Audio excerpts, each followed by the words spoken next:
Wahda TV mempersembahkan untuk Anda Tablik Akbar menyongsong Ramadan 1443 Hijriah bersama Dr. Kiai Haji Muhammad Zaitun Rasmin LCMA.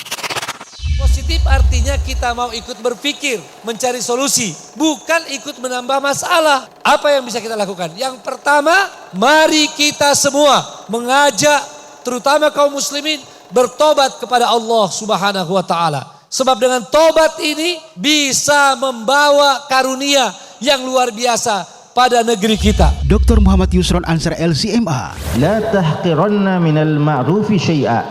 Jangan kamu memandang remeh, hina kebaikan sekecil apapun. Ini kaidah. Apa saja jenis kebaikan itu jangan dipandang enteng, jangan dipandang remeh. Dengan tema Ramadan Syiar Kemuliaan dan Tarbiyah Paripurna. Insyaallah hari Ahad 27 Maret 2022 pukul 8 sampai dengan selesai di Masjid Anas bin Malik Stiba Makassar.